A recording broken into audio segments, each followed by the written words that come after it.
Hey guys, let's talk about basic use of firearms in terms of firearms handling, okay?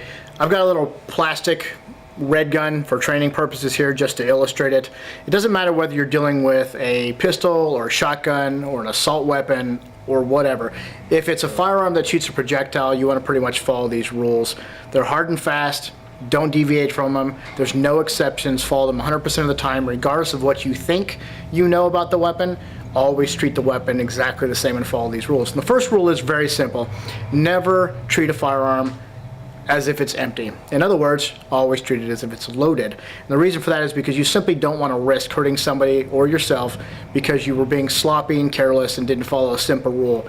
And that matters all the time. So even if you put this weapon down for 2 seconds and turn your head away and turn back and look at that, you want to treat it as if it's loaded immediately.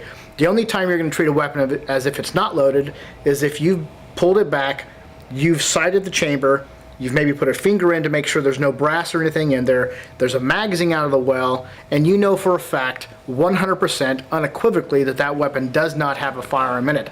Now, the next rule that you're going to follow very closely to that is in line with this, and that is never point the muzzle, right, the business end or busy end of the firearm, at anything that you don't plan to destroy, ever.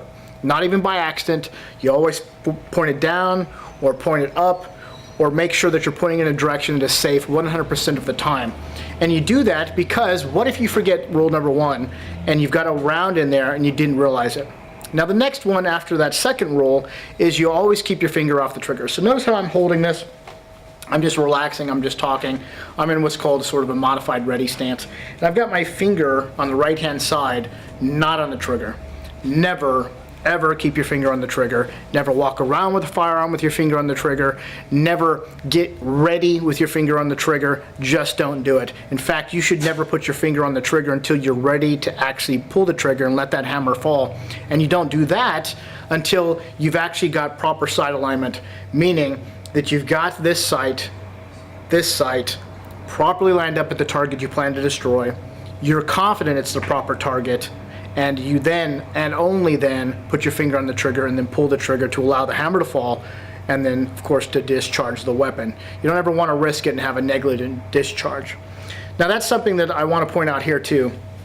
If your finger gets on that trigger, you had better be on a target that you know for a fact that you can shoot safely. In other words, you know what's beyond the target, you know what's around the target, you know what's in front of the target.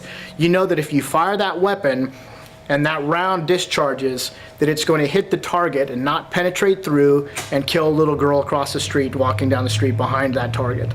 So there are times when you'll be on a target, you'll have sight alignment, you'll be prepared to pull the trigger, but you still won't do it because there's too big of a risk to people around you and around them. So there's always considerations like that that you want to make sure that you're thinking about before you ever pull the trigger.